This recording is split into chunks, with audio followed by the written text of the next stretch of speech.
또 이번 한 주간 또 성령 충만하시고 또 행복한 삶이 되시기를 축원합니다.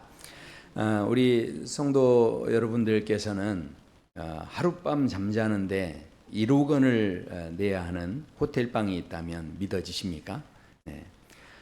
우리 그 전 세계적으로 보면 실제로 그 스위스 제네바나 미국의 뉴욕 그리고 두바이에 보면 그 세계에서 제일 유명한 그 새 호텔이 있습니다. 근데 환율과 시기에 따라서 좀 다른데 하룻밤 묵는데 1억에서 1억 4천 정도 그렇게 비용을 내야 하는 그런 이제 숙박 시설입니다.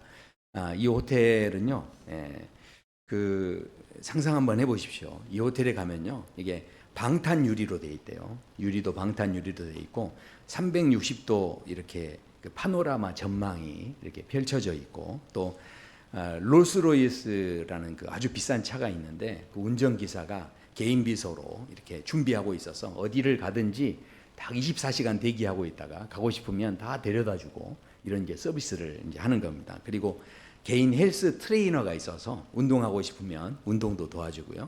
그리고 미슐랭 그 3스타 개인 셰프가 매 끼니마다 이렇게 이제 음식을 준비해주는 그런 서비스가 제공이 됩니다. 그리고 화장실도요 다이아몬드로 이렇게 꾸며져 있는 그런 이제 그런 장소라고 합니다.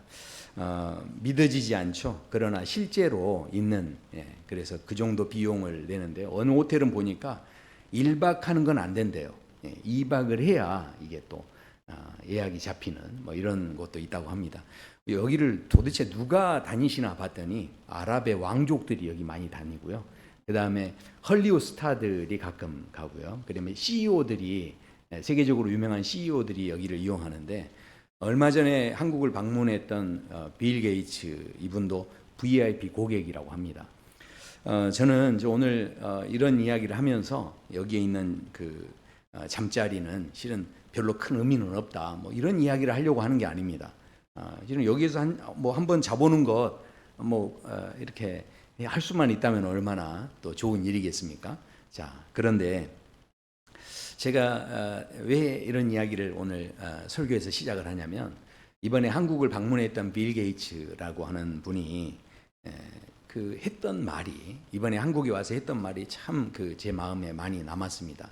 이분이 무슨 이야기를 했냐면 자기는 부자라는 이름으로 죽고 싶지 않습니다. 그렇게 이야기를 하더라고요. 그러니까 이분이 원래 많은 어려운 사람들을 이렇게 돕고 아이들을 특별히 이제 살리고 돕는 일에 많이 노력하신 분인데 이분이 그런 이제 이야기를 하죠. 이미 140조를 이분이 기부를 하셨습니다. 140조. 이게 결코 쉬운 금액이 아니죠. 근데 이번에 또 보니까 우리나라에서 이제 와서 그런 이야기를 한 번 더 하더라고요. 2045년까지 자기 재산의 99%, 그래서 280조를 사회에 환원하겠다. 이렇게 이야기를 했습니다. 얼마 전에 그 방송에 시진핑 그리고 푸틴 대통령 마이크가 켜준 줄도 모르고 대화를 나누는 게 공개가 됐죠. 그래서 72세 동갑 나이신데 70세면 어린 나이입니다. 이야기하면서 이제는 150세까지 살 수 있다. 그랬더니 이제 장기 이식을 통해서 불멸의 삶도 가능하다. 뭐 이런 이야기들을 서로 이렇게 나눴다고 하죠. 그런 그 가운데 보면 이 빌 게이츠 이분은 나이가 69세입니다. 55년생이시니까요. 그러니까 나이대가 실은 거의 비슷한 분인데 그런데 이번에 한국에 와서 그 참 의미 있는 그런 이야기들을 이렇게 했는데 한 방송에 출연해서 누군가가 이렇게 질문을 했어요. 하루에 그러면 쓰시는 돈이 얼마입니까? 이렇게 이야기를 했더니 이분이 막 웃으면서 실은 자기 집이 꽤 크대요. 그래서 그 집을 관리하려면 돈이 좀 많이 들어가고 근데 그것뿐만이 아니라 또 이렇게 요리사도 있고 뭐 이렇게 하기 때문에 함께 머무는 사람들도 요리도 다 해야 되고 그 다음에 이 개인 비행기도 있다고 합니다. 그래서 이제 어디를 다니려면 비행기로 또 많이 다니기 때문에 그렇게 하루에 쓰는 돈이 꽤 됩니다. 이렇게 이야기를 했습니다. 오늘 눈빛이 다 부러워하시는 눈빛으로 네, 네, 그렇게 또 쳐다보시는데, 야, 근데 이분이 그런 이야기를 하더라고요. 제가 그래서 그 돈을 쓰면서 참 이렇게 미안한 마음이 듭니다. 이제 이런 이야기를 합니다. 자, 하지만 그 뒤에 또 이런 이야기를 덧붙였습니다. 하지만 제가 실은 돈을 쓰는 것은 제 정체성이 아닙니다. 그런 이야기 하는 거죠. 그러면서 무슨 이야기야? 그래서 자기는 부자로 죽고 싶지 않다는 거예요. 그래서 어찌됐든 이것을 다 기부하고 그렇게 하겠다는 거죠. 생각해 보십시오. 어떤 권력자들은 누가 죽든지 말든지 상관없고 그냥 더 오래 살고 싶어 하고 더 오래 권력을 유지하고 싶어 하는데, 또 어떤 분은 그 인생의 마지막을 최선을 다해서 굶어가는 아이들, 또 어려운 그 아이들을 어떻게 살려내기 위해서 이렇게 자신의 모든 재산을 다 기부해서라도 그런 이제 일들을 하고 싶다, 이렇게 이제 말하는 사람이 있었다라는 거죠. 제가 그래서 이번 한 주간은 이 진정한 부자가 누군가 이런 생각들을 좀 하게 됐습니다. 여기 계신 분들 중에 1억짜리 방에서 주무시는 분은 안 계시죠? 네. 그러나 우리 모두는 1억짜리는 아니어도 그래도 우리 각자 나름대로 거주하고 있는 집들이 다 있습니다. 얼마짜리 집에 사는지, 몇 평짜리 집에 사는지, 제가 지금 그걸 묻는 게 아닙니다. 지금 많은 사람들이요, 집을 사기 위해서 그렇게 노력하고 애를 쓰고 이렇게 하는데, 그런데 대부분 이 물리적인 집에만 너무 많이 실은 신경을 쓴다는 거죠. 그러나 우리가 인생을 살아갈 때 우리는 물리적인 집만 살고 있는 게 아니다, 이분이 이야기를 합니다. 그러면서 우리에게요 5가지 차원의 집이 있다, 이런 이야기를 해요. 아주 의미 있는 이야기라고 생각합니다. 첫 번째는 물리적인 집이에요. 그래서 이제 건물이라든가 내 등기부 그 등본에 적혀 있는 그런 이제 집들이죠. 자, 그런데 이런 집만 우리에게 있는 게 아니라는 거예요. 두 번째는요, 기능적인 집입니다. 그러니까 내가 자기도 하고 먹기도 하고 일하는 곳, 그래서 내가 실제로 시간을 보내는 곳이 또 우리에게 있어서 집이다라는 거죠. 그리고 감정적인 집입니다. 여기만 가면 편안함을 느끼는 거예요. 그래서 마음이 쉼을 얻는 거죠. 그래서 이런 공간이 바로 집이다라는 겁니다. 그리고 사회적인 집이 있는데요, 소속감을 느끼는 곳이에요. 여기만 가면 나를 인정해주고 나를 받아주는 이제 그런 집이 있다라는 거죠. 그리고 마지막으로 존재적인 집입니다. 내가 누구인지를 발견하게 되는 그런 공간들이 우리에게 있다라는 그런 이야기죠. 자, 그러니까 우리 여기 계신 분들 지금 집을 몇 개 갖고 계세요? 5개 갖고, 4개에서 5개 다 갖고 계신 거예요. 그러니까 생각해 보십시오. 여기에서 이 발견하게 되는 것은 이 5가지가 모두 다 똑같이 한 장소일 필요는 없는 거예요. 여러 장소에 우리가 다 그 이런 공간들이 실은 있을 수 있다라는 거죠. MZ세대가 지금 살아갈수록 내 집 마련이 어려운 그런 시대에 살고 있다, 그런 이야기를 합니다. 그만큼 지금 많은 사람들이 집을 구매하려고 하고 있고, 그러다 보니 수요가 있으니까 값이 올라갈 수밖에 없는 거죠. 자, 그렇다면 사람들은 왜 이렇게 비싼 집이 되는데도 끊임없이 집을 사고 싶어 할까? 결국은 안정성 때문입니다. 내 삶이 조금 더 안정이 됐으면 좋겠다, 이제 이런 마음이 우리에게 있다라는 거죠. 금을 모으는 것도 그렇고요, 돈을 버는 것도 그렇고, 그 다음에 부동산이나 또 보험을 드는 것도 마찬가지입니다. 이게 다 뭐냐면 좀 더 안정되면 좋겠다, 이런 마음의 욕구들이 우리 안에 있다라는 거죠. 그런데 가만히 생각하면 이 물리적인 안정성은요, 자연재해가 오거나 또 경제 위기가 오면 흔들릴 수밖에 없습니다. 그것은 내가 분명히 안전하다라고 생각했지만 그러나 절대 안전하지 못한 부분으로 우리에게 다가올 수도 있다는 거죠. 그렇기 때문에 우리에게 더 중요한 것이 있는데, 그것은 관계적인 안정성입니다. 그러니까 내가 조금 힘들어도 내 가족이나 내 친구나 내 공동체가 오히려 여러 가지 어려운 상황에서도 나를 지지해주고 힘이 되어줄 때, 뭐 재난이 오고 경제적인 어려움이 있을 때라도 이 관계적인 안정성을 가진 사람들은 훨씬 더 실은 행복할 수 있다라는 이야기죠. 자, 그런데 이것이 왜 이렇게 힘이 되느냐? 성경에서도 그래서 이런 이야기를 합니다. 마른 떡 한 조각만 있고도 화목하는 것이 제육이 집에 가득하고도 다투는 것보다 나으니라. 그렇게 말씀하죠. 그러니까 물리적인 안정성보다 뭐가 더 중요하다는 겁니까? 이 관계적인 안정성을 우리가 가져가는 것이 너무너무 중요하다. 그런 이야기죠. 자, 그런데 성경에서는요, 한 가지를 더 이야기합니다. 세상에 우리가 안정감을 느끼려고 하는 그런 모든 시도들을 우리가 하고 있지만, 그러나 무너지지 않는, 이것은 절대로 무너지지 않는 우리에게 안정감을 주는 진짜 집이 있다. 이것을 성경에서 이야기합니다. 시편에서 이렇게 우리에게 말씀하죠. 지존자의 은밀한 곳에 거주하며 전능자의 그늘 안에 사는 자요. 참 너무 귀한 말씀이죠. 우리 성도 여러분의 삶에 이런 고백이 있기를 소원합니다. 지존자의 은밀한 곳, 거기에 내가 거주, 내 주소지가 거기 있다는 거예요. 전능자의 그늘 아래 사는 자. 그래서 나는 여호와를 향하여 말하기를 그는 나의 피난처요 나의 요새시요 내가 의뢰하는 하나님이라.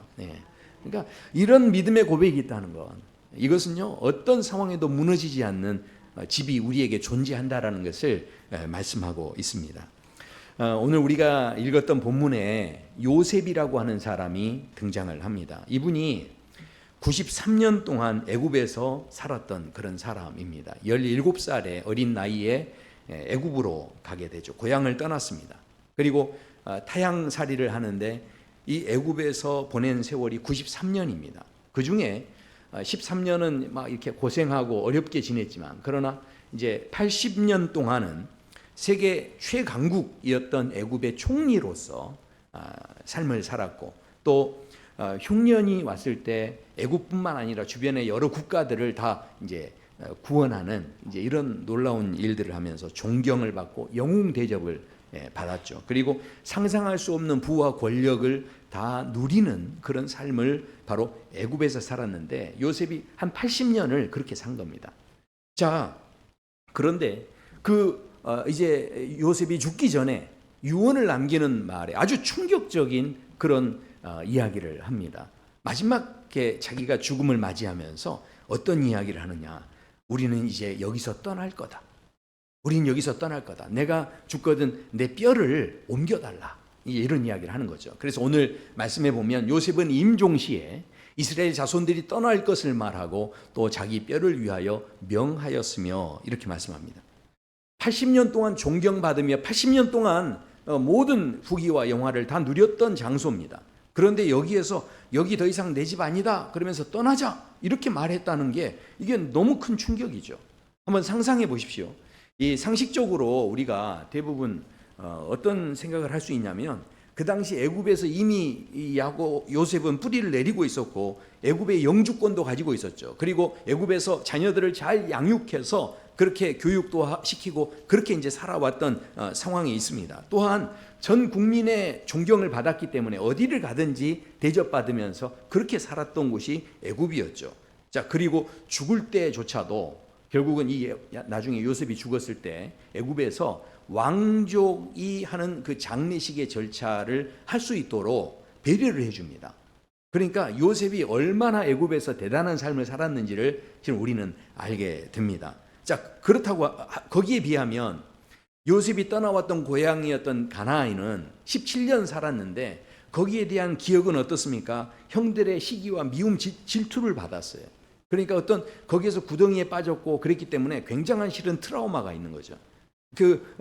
어린 시절 그 고향의 기억 자체가 별로 그렇게 유쾌하지 않은 그런 상황이죠. 그리고 어릴 때 아버지가 자기를 편애했기 때문에 좋은 것만이 아니었겠죠. 중간에서 눈치 보면서 얼마나 긴장되는 삶을 살았겠습니까? 그러니까 이 가나안을 생각하면 실은 마음속에 그렇게 막 행복하다, 좋다 이렇게만 볼 수 없는 그런 곳이 바로 이 고향 가나안이었죠.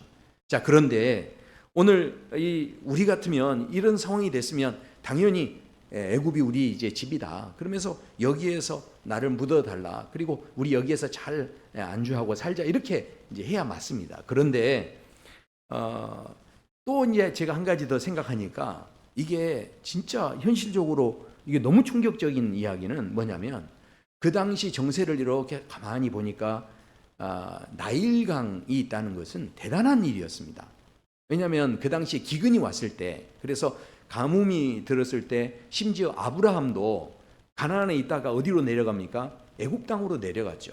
그러니까 이 기근이 오면요, 모든 사람이 살기 위해서 어디로 옮겼냐면 다 애굽으로 이동을 했다라는 거죠. 그러니까 그 애굽에 있다는 것이 실은 현실적으로 너무 실은 중요한 문제죠. 자, 그런데도 불구하고 우리는 이제 여기서 떠날 거다, 이렇게 이야기를 했는데 어떻게 그렇게 이야기할 수 있었는가? 그것은 바로 오늘 이 말씀에서 그 이유가 나옵니다. 믿음으로. 단 한마디로 이것을 표현합니다. 믿음으로 그렇게 했다. 네, 너무 놀라운 이야기죠. 아니 도대체 이것이 어떤 믿음입니까?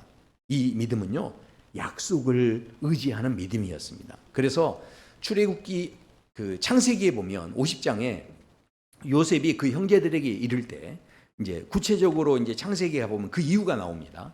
무슨 이야기를 하냐면 나는 죽을 것이나 하나님이 당신들을 돌보시고 당신들을 이 땅에서 인도하여 내사 아브라함과 이삭과 야곱에게 맹세하신 땅에 이르게 하리니.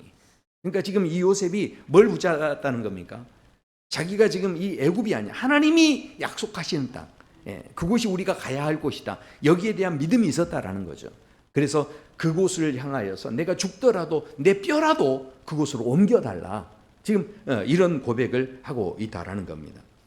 실제로요, 만약에 요셉이 여기에서 야, 우리가 지금 살아온 세월이 얼마냐, 80년이나 내가 여기서 살았고 그 다음에 얼마나 많은 걸 누리며 살았고 가지고 있는 게 또 얼마나 많겠습니까? 자, 그러니까 여기에서 그냥 살면 좋다, 정착하자, 이랬으면 너무 좋았겠죠. 그러나 실제로는 어떻습니까? 요셉이 살았을 때는 별 문제 없었을 겁니다.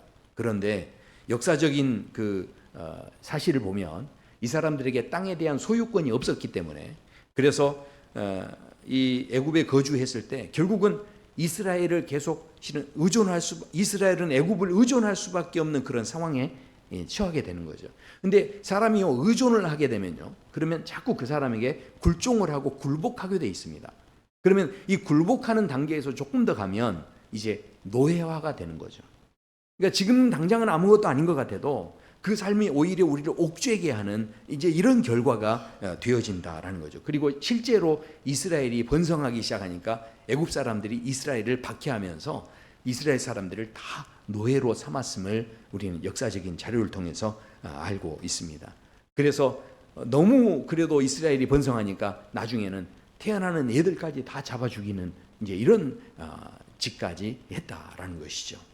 요셉은요, 지금 상황에 대해서 우리가 안락함에 안주하기 시작하면 결국은 우리 후손들의 삶이 인간 이하의 노예의 삶으로 전락할 수밖에 없다라는 것에 대해서 그것을 통찰할 수 있는 눈이 있었다라는 거죠. 그 미래를 바라볼 수 있는 그 안목이 이 요셉에게 있었다라는 겁니다. 그런데 그 안목이 무엇이었느냐? 성경에서는 이것이 바로 믿음이었다, 이렇게 우리에게 말씀을 합니다. 그러니까 내가 지금 살아가는 이 현재의 삶이 아무리 만족스럽고 풍요스럽더라도 우리가 분명히 기억해야 하는 것이 있습니다. 저는 만족스럽고 풍요스럽더라도 이렇게 하면 아멘 할 줄 알았는데 한 분도 아멘을 안 하시네요. 네. 그러니까 이 풍요롭고 이 만족스러운 그런 이제 삶을 산다는 게 이게 너무 실은 이게 중요한 건데, 근데 그런 삶을 살 때 우리가 생각해야 하는 것, 우리가 누리고 있는 실은 이 땅의 모든 것들, 이것은요 내 소유가 아니라는 거죠. 뿐만 아니라 그 안락함이 자칫하면 우리를요 노예로 만들 수 있다라는 것이죠. 예수님께서 제자들과 함께 변화산에 오르셨을 때 제자들이 그 놀라운 광경을 보고서 이렇게 이야기를 합니다. 베드로가 이야기하죠. 예수께 고하되 라비여, 우리가 여기 있는 것이 좋사오니, 여기 있는 것이 좋사오니. 우리가 초막셋을 짓되 하나는 주를 위하여, 하나는 모세를 위하여, 하나는 엘리야를 위하여 하사이다. 야, 인생 살아가면서 우리가 여기 있는 것이 좋습니다, 이렇게 말할 수 있다면 얼마나 좋겠어요. 네. 그런 일이 많아지시기를 축원합니다. 네. 네. 그러니까 이런 고백을 할 수 있다는 게 너무 대단하죠. 네. 그러니까 여기 있는 것이 좋사오니. 자, 이렇게 고백했는데, 자, 그런데 예수님께서는요, 그 당시에 이 제자들과 나눴던 이야기가 뭐였냐면, 장차 예루살렘에서 죽임을 당할 것에 대한 이야기들을 나누셨던 시기였습니다. 그러니까 예수님께서 이 자리에서 이 베드로가 이런 이야기를 했을 때 거기에 귀를 기울이지 않으시고 오히려 그 변화산에서 내려와 버리십니다. 그러니까 이 땅에서 빛나는 자리가 있다 할지라도 그것이 결코 영원하지 않다는 것을 예수님은 아셨기 때문에 그 자리에서 내려오셔서 더 나은 본향이 있는 하나님 나라를 향해서 나가시는 삶을 사셨다라는 것이죠. 그래서 그 산에서 내려오시는데 이 광경이 얼마나 아름다웠던지 이 제자들이요, 어떻게 했냐. 제가 그 우리말 성경에 보니까 이렇게 나와요. 베드로가 이 말을 했을 때, 초막셋을 짓자는 말을 했을 때 제정신으로 한 말이 아니었다는 거예요. 자, 6절에 그 보면 이는 그들이 몹시 무서워함으로 그가 무슨 말을 할지 알지 못함이 이더라 이렇게 되어 있습니다. 그러니까 우리말 성경에 보면 조금 더 자세히 풀어져 있죠. 무슨 말을 해야 좋을지를 몰라가지고 우리가 원래 무슨 말 할지 잘 모르면 막 아무 말이나 막 하지 않습니까?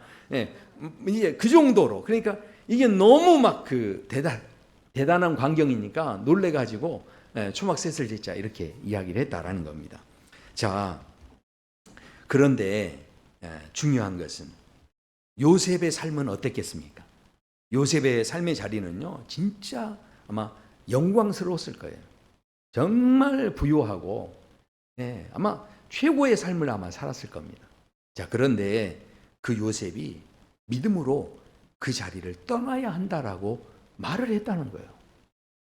이거는요, 지금 너무너무 실은 중요한 이야기입니다. 그냥 잘 사는 것만이 아니에요. 왜냐하면 전 국민에게 존경을 받는 삶이라니까요. 그리고 이거 제가 지금 어떻게 설명을 해도 이 자리는 아마 요셉 같은 이렇게 상황에 되셨으면 절대로 그 자리는 아마 떠나고 싶지 않았을 겁니다. 그런데 요셉은 여기에서 떠나야 된다, 그렇게 이야기를 했다라는 거죠. 이런 지혜가 어디 있었느냐? 바로 이것은 믿음으로 가능했다, 이것을 말씀을 합니다. 실제로 요셉에게는요 그런 지혜가 있었습니다. 왜 제가 그렇게 말씀드리냐면, 형들에게 팔려가지고 보디발의 집에 갔을 때도 요셉은요 노예의 신분에서 벗어날 수 있는 기회가 많았겠죠. 젊은 청년입니다. 그러면 저 같아도요 담장을 여러 번 뛰어넘었을 거예요. 아버지한테 가기만 하면 아버지의 권력으로, 아버지의 힘을 가지고 어찌됐든 노예에 대한 값을 치루어서라도 그 아들을 구해주지 않겠습니까?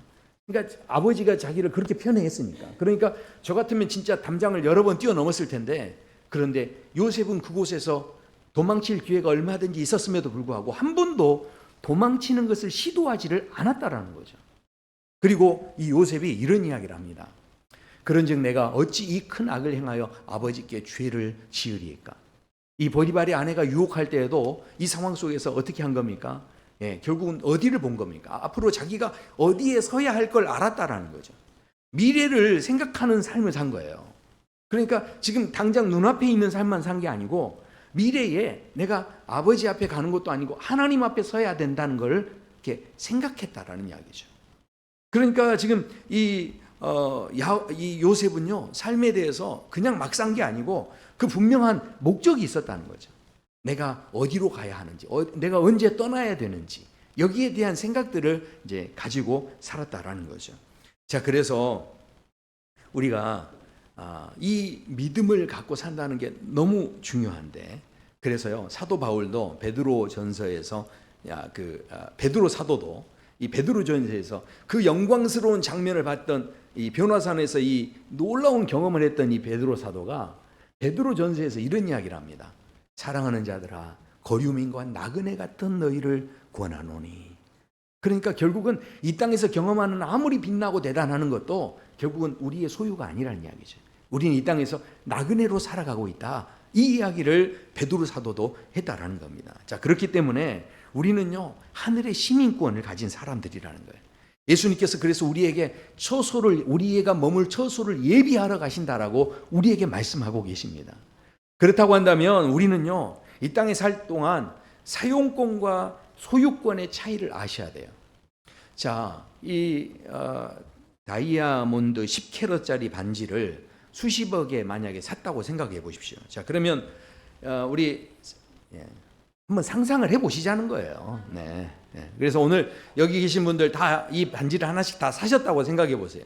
그러면 이 반지를 딱 끼고, 자, 그러면 평생 몇 번 정도 끼시겠습니까? 반지를. 아마 이 반지를 진짜 이게 사용을 잘 하시는 분이라면 김장 담을 때도 껴야 되겠습니까? 벗어야 되겠습니까? 껴야죠. 예. 근데 이 반지 정도 되면 어떻게 김장 담을 때 빼시겠습니까? 끼시겠습니까? 네. 네. 솔직히 말해서 이걸 이제 김장 고춧가루 묻으면 안 되니까 이게 빼가지고 다 이렇게 놔둘 거예요. 자, 아무리 수십억을 주고 샀다 할지라도 이거 가만히 생각해 보십시오. 이거요, 반지를 금고에 넣어두고 이게 늘 가끔 꺼내서 구경만 하고 다시 넣어두고 그러면 이거 뭐 한 겁니까? 소유권이 아니고요, 사용권을 산 겁니다. 실은 우리가 잘 생각해 보셔야 돼요.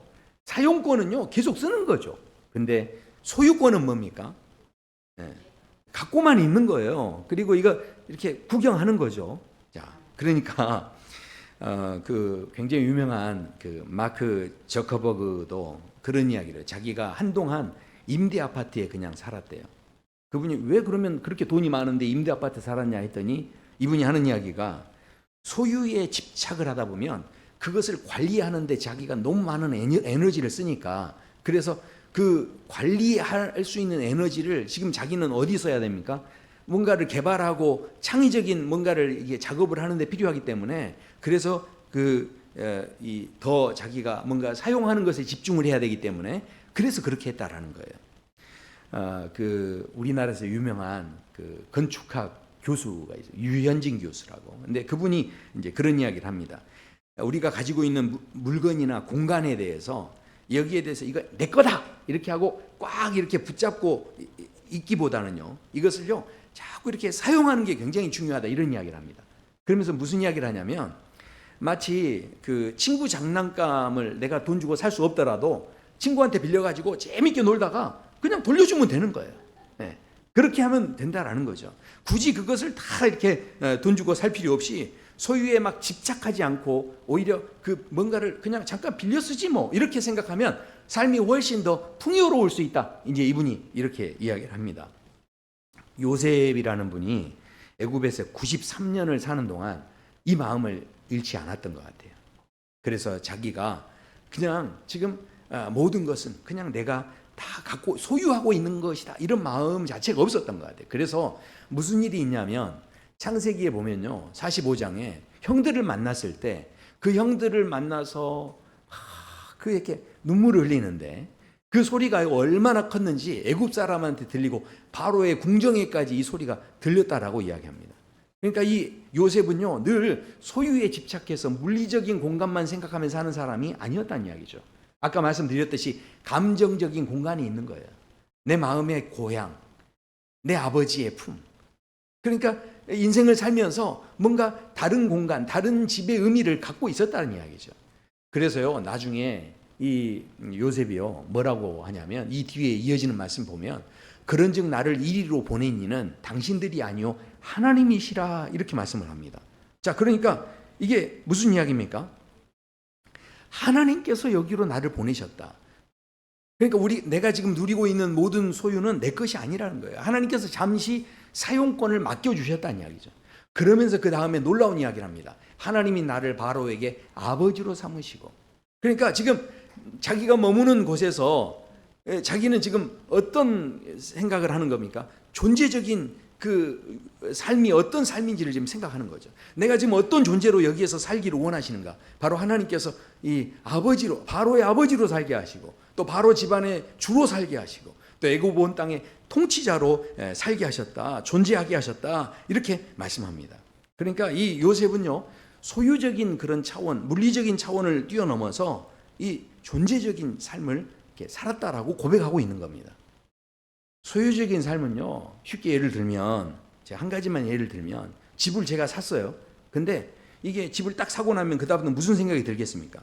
이게 언제 집값이 오르나 하면서 계속 거기에 스트레스를 받게 되는 거예요. 근데 또 경제가 어려워지면 어떻습니까? 물론 집을 살 때야 너무 좋죠. 근데 이면적으로는 늘 실은 불안할 수 있어요. 남과 비교하는 마음이 생겨지고요. 끊임없이 욕망과 어떤 거기에 대해서 막 그 불안이 생겨지는 거예요. 제가 어떤 기업을 제가 이렇게 함부로 이야기하면 안 되는데, 지금 어떤 지금 기업 SK 어떤 기업이 있습니다. 근데 거기는요 지금 성과급이 있어가지고요. 성과급이 지금 전 직원한테 이번에 1억 원이 넘게 나간대요. 그러니까 너무 놀래서 S 회사 있지 않습니까? 그쪽에 있는 지금 직원들이 우리도 막 달라 이렇게 하면서 막 서로 지금 이렇게 하는 거예요. 근데 거기 성과급을 받는 사람들이 너무 좋아가지고 자기 연봉보다 더 많이 받는 거예요. 성과급을 이번에. 그러니까 너무 좋아가지고 거기에다가 전부 다 게시글에다가 막 썼는데 뭐라고 하냐, 우리 더 열심히 일하자 막 이러면서 했대요. 그러니까 그 받은 것이 너무 좋지만 그러나 뭐 하자는 겁니까? 실은 더 열심히 일하는 게 좋은 것 같지만 노사 분규 뭐 이렇게 해가지고 그 사측과 함께 이야기해서 더 많은 것을 받아냈지만 그러나 욕심이 끝이 없는 거죠. 더 열심히 일해야 되는 거예요. 더 열심히. 그리고 그 옆에 있는 기업들은 그게 부러워가지고 우리는 왜 이렇게 안 주냐 하면서 막 이렇게 되는 거죠. 그러니까 이런 모든 것에는요 계속 끊임없이 비교하고 경쟁하고 그리고 이거 혹시 떨어지면 어떻게 하나 하면서 이게 불안한 마음, 이런 마음들이 계속 될 수밖에 없다라는 것이죠. 그러나 존재적인 삶을 산다는 것은 무엇입니까? 그것은요 하나님께서 나를 사랑하시는 거예요. 그러니까 여기 가도 좋고 저기 가도 좋은 거예요. 이런 마음을 가지고 산다는 게 얼마나 중요한지 모릅니다. 그러니까 비교할 필요도 없는 거죠. 하나님의 아들이니까, 하나님의 딸이니까. 이게 얼마나 좋습니까? 제가 이제 결론적으로 정말 중요한 이야기를 드리려고 그래요. 왜냐하면 이 요셉은요 성경에서 예수 그리스도의 모형이다, 그림자다 이런 이야기를 합니다. 그러니까 요셉을 보면 요셉이요 팔려갔을 때도 이게 마치 예수님이 팔려가신 것과 똑같다라는 거죠. 형들한테 막 미움을 받았습니다. 요셉이 형들을 막 해코지 하려는 게 아니었어요. 그런데 막 미움을 받았죠. 결국은 팔려갔습니다. 근데 예수님께서도 종교 지도자들에 대해서 너희들 그러면 안 된다면서 어떻게든 돌아오기를 원하는 마음으로 이야기하셨는데 막 그들을 저주하신 게 아니에요. 그런데도 그 사람들이 그렇게 예수님을 미워하는데 죽이도록 미워합니다. 죽이고 싶을 정도로. 그래서 결국은 어떻게 합니까? 은 30에 예수님을 팔아넘기는 이런 이제 자리에까지 가게 되죠. 생각해 보십시오. 이 예수님께서 그래서 인자는 머리 둘 곳이 없다 이렇게 이야기하시면서 가난한 자들과 죄인들의 친구가 되어주시고 병든 자들을 고쳐주시는데 그 꼴을 누가 못 봅니까? 종교 지도자들이 그 꼴을 보지를 못하는 거예요. 결국은 예수님 팔아넘기는데 요셉의 삶과 이렇게 비교해 보면 요셉이 보디발의 집에서 유혹을 받은 것처럼 예수님도 금식하신 뒤에 사단에게 시험을 당하시죠. 그리고 요셉이요 어떻게 합니까? 애굽에 있는 모든 주변 국가들 가뭄이 들었을 때 그들을 다 구원하는 그런 일들을 이 요셉이 해냅니다. 그런데 예수님께서 십자가에서 바로 우리를 죽을 수밖에 없던 우리의 인생을 구원해 주시는 놀라운 은혜를 우리에게 주셨다라는 것이죠. 그리고 야곱이 죽었을 때 형들이 너무 불안해가지고 이 요셉에게 찾아와서 뭐라고 합니까? 그 불안에 떠니까 요셉이 그럽니다. 간곡한 말로 그들을 위로하면서 내가 어떻게 하나님을 대신하겠냐 그러면서 그들을 용서해주고 품어줍니다. 그런데 생각해 보십시오. 예수님께서도 십자가에 달리셨을 때 저들이 하는 것을 알지 못합니다. 아버지 저들의 죄를 용서해 달라고. 그리고 베드로에게 가서도 어떻게 하십니까? 3번을 부인했지만 그러나 베드로에게 네가 나를 사랑하느냐 하면서 다시 베드로를 품어주시는, 그리고 제자들이 그렇게 불안해 떨 때 그 제자들에게 찾아가셔서 평안할지어다 하면서 위로해 주시는, 그러니까 마치 지금 요셉이 그렇게 삶을 살았던 것처럼 예수님께서 그 모습이 있었다라는 거죠. 그러니까 이 요셉의 삶이요 예수님의 그 그림자 속에 이렇게 담겨져 있었다라는 겁니다. 자, 그렇다면 이것이 우리에게 오늘 굉장히 중요한 메시지를 준다라는 거죠. 사랑하는 성도 여러분, 저는 우리 성도 여러분이 물리적인 이 주소지가 그래도 아주 넉넉한 그런 좋은 집들이 다 있으셨으면 좋겠습니다. 근데 물리적인 집만이 아니라는 거예요. 우리가 인생을 살아갈 때요 어떻다는 겁니까? 그래서 유현진 교수는요 이런 이야기를 합니다. 우리에게요 집에 5가지 차원이 있다는 말씀을 아까 드렸는데, 집의 크기는요 평수가 아니래요. 그 공간에서 만드는 기억의 총합이 더 중요하다 이런 이야기를 합니다. 자, 그러니까 이게요, 만약에 우리 집 방이 좀 적더라도 거기에서 가져가고 행복하게 막 웃고 떠들고 이렇게 이제 하는 기억들이 많이 있으면요, 그러면요, 내 인생에서 그 공간은요 너무너무 귀한 집이 된다는 거죠.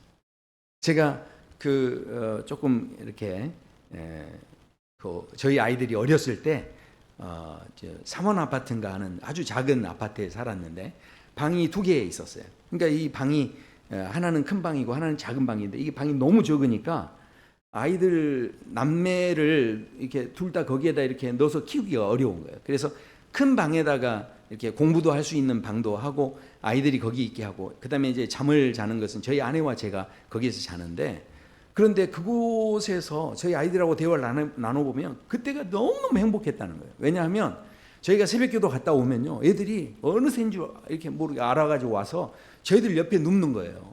아니, 잠을 자려면 더 넓은 방이 있는데도 모이기는 항상 어디서 모였냐면 그 작은 방에 모여가지고 네 사람이서 칼잠을 이렇게 자면서 그렇게 지냈거든요. 근데 그때가 그렇게 웃고 떠들면서 지냈던 그 시간이, 그 방, 그 공간이요, 지금도 마음에 너무 이렇게 행복함으로 남아있는 거예요. 그러니까 지금 이분의 이야기가 그거예요. 집이라는 것이 건물이 중요한 게 아니고 그 돈의 가치가 중요한 게 아니고 관계를 담아내야 그게 진짜 집이라는 거죠. 그러니까 지금 생각해, 이분이 그래서요, 이런 이제 이야기를 합니다. 이 건축학자의 입장에서는 이런 이야기예요. 집을요, 어떤 집이든지 조명을 한번 좀 바꿔보라는 거예요. 그래서 조명을 노란색으로 바꾸면요, 집안에 조금 이렇게 모닥불을 피워놓는 듯한 그런 느낌이 든대요. 그러면 마음이 벌써 이렇게 좋아지는 거죠. 그리고 비움의 힘이라는 거예요. 그러니까 무슨 이야기냐면 불필요한 물건들을, 방이 좁으면 제발 좀 다 좀 처분을 해버리라는 거예요. 그러면 공간이 넓어지면 심리적으로도 벌써 이렇게 마음이 확장이 되니까 오히려 삶의 질이 높아지고 여유가 생기는 거예요. 그러니까 뭐든지 갖다가 막 놓지 마시고 좀 최대한 좀 이렇게 집이 좁을수록 오히려 이렇게 비워보면 훨씬 더 좋다라는 거죠. 그리고 이 공간 플레이리스트를 이야기하는데 이게요, 공짜로 행복할 수 있는 방법이에요. 자, 이게 뭐냐면 돈이 하나도 안 듭니다. 이거 무슨 이야기냐면 인간은요, 청각과 시각과 후각에 영향을 받는데, 그러니까 집에만 이렇게 있지 마시고 암사 시장을 다 가보세요. 그러면 저기 문경 생선 막 가게도 있고 그러거든요. 이런데 막 돌아다니면 내가 그동안 맡지 않았던 막 여러 가지 다른 잡다한 냄새들을 막 이렇게 내 후각이 이렇게 맡지 않습니까? 그러면 사람이요, 굉장히 이게 활기차진대요. 후각에 영향을 받는 거예요. 그리고 후각뿐 아닙니다. 이렇게 시각적으로도 여러 가지를 보잖아요. 그러니까 이게 벌써 달라지는 거죠.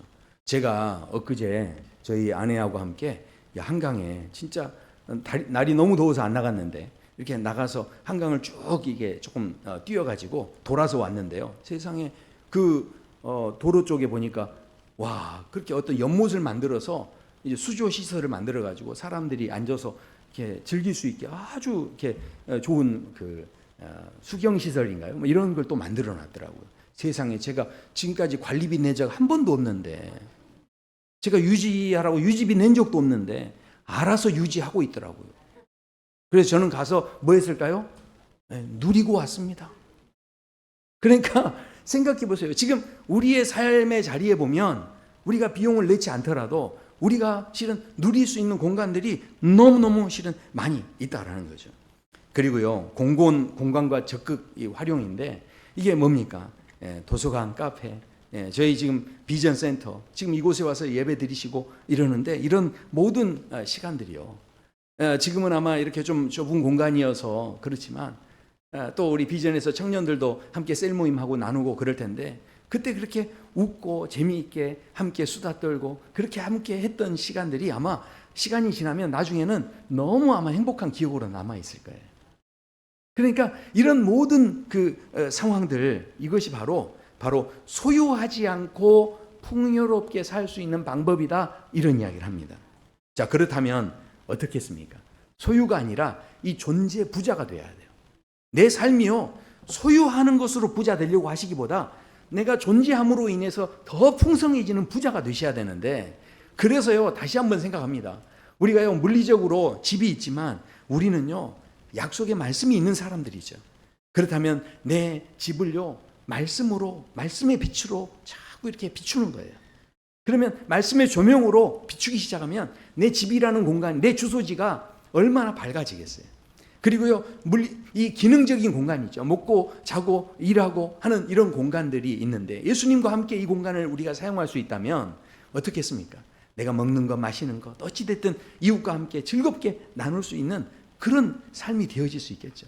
그런 경험들이, 그 경험 부자, 그 존재로, 그런 존재로 우리가 살아가기 시작할 때 우리 안에 그것이 더 풍성해질 수 있다는 겁니다. 또 이 감정적인 집도 마찬가지죠.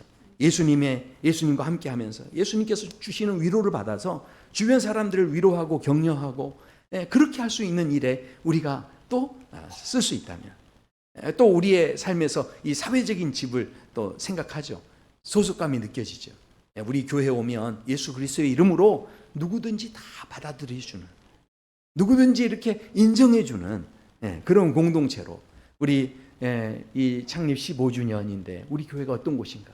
들어오기만 하면 따뜻해지고 마음이 회복되어지고 또 위로가 되어지는 그런 공간. 그러니까 건물이 크고 작고의 문제가 아니라는 거예요. 그 공간이 어떤 공간이냐, 이것을 지금 우리에게 말씀하는 거예요. 예수님과 함께함으로 우리 교회가 그런 교회가 되어지길 소원합니다. 존재적으로 내가 누구인지를 더 분명하게 알 수 있는 그런 삶의 공간을 많이 만들어갈 때 우리가요, 존재 부자의 삶을 살게 될 줄로 믿습니다. 진짜 집은요, 건물에 있지 않습니다. 관계에 있다라는 거죠. 그래서 이 말씀도요, 하늘의 보화를 쌓으라는 이 말씀이 단순히 소유를 많이 쌓아라 이런 이야기가 아닙니다. 이것은 바로 내가 머무는 이 소유 속에만 머무르지 말고 하나님께서 기뻐하시는 삶의 자리. 아까 그 요셉이 자기가 그렇게 좋은 곳에 있었지만 뭐 했다는 겁니까? 이 바로의 집안의 아버지처럼 살게 하셨고, 이 바로의 온 집에 주로 살게 하셨고, 애굽에 있는 사람들의 통치자로 살게 하시는 그 존재적인 삶에 대해서 이 요셉이 고백한 것처럼 우리의 삶 속에도 하나님께서 나로 하여금 오늘 내가 머무는 곳에서 어떤 존재로 살게 하실지를 예수님 안에서 기대하시면서 그렇게 풍성한 삶, 존재 부자의 삶을 사시게 되기를 축원합니다. 이 시간에 우리가 한번 잠깐 애찬을 하도록 그렇게 하겠습니다.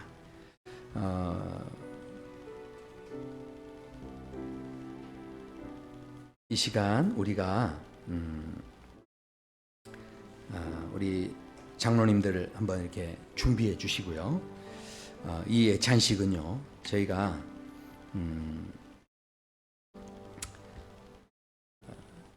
성찬이라는 것이 예수님의 몸을 기념하는 거라고 한다면, 그래서 우리가 애찬이라고 하는 것은 예수님 안에서 우리가 한 몸이 되는 그런 공동체를 우리가 기념하고 그렇게 우리가 확인하는 그런 예식으로 우리가 이 시간을 갖게 됩니다.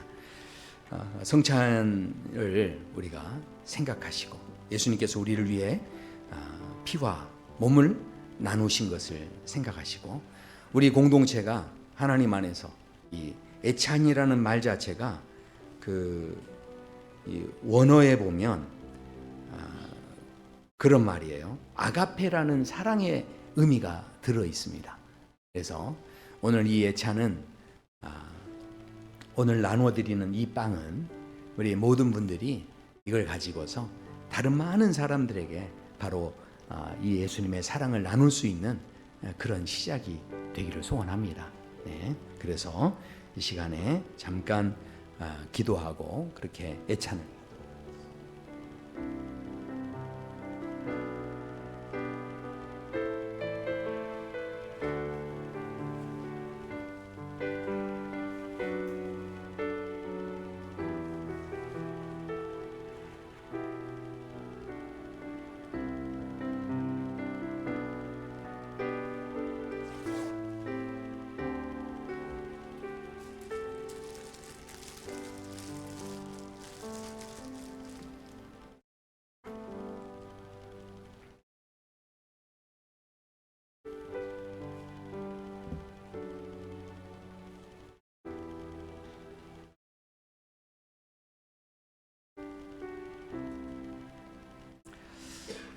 우리 주 예수께서 잡히시던 밤에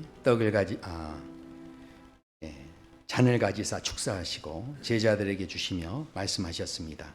받으라 마시라. 이는 너희를 위하여 주는 나의 피, 곧 세상의 죄 사함을 위하여 주는 새 언약의 피니라 말씀하셨습니다.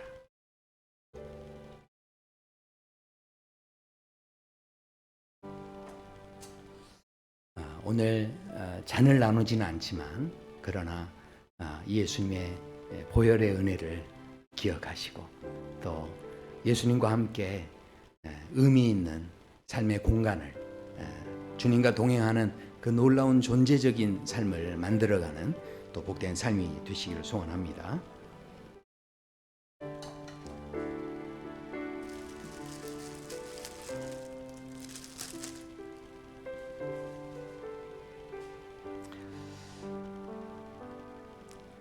우리 주 예수께서 잡히시던 밤에 떡을 가지사 축사하시고 제자들에게 떼어주시며 말씀하셨습니다. 받으라 먹으라. 이는 너희를 위하여 주는 나의 몸, 곧 세상의 생명을 위하여 주는 나의 살이로다 하셨습니다. 이제 우리가 거룩한 주님의 살을 나눌 때 우리를 위해 찢기신 주님의 그 사랑의 은혜를 기억하고 또 우리의 삶에서 예수님과 함께 이 존재적인 부요한 부자의 삶을 살아가는 우리의 삶이 있기를 소원합니다. 우리 함께 기도하시는 가운데 우리 떡을 우리 빵을 하나씩 다 받으시면 되겠습니다.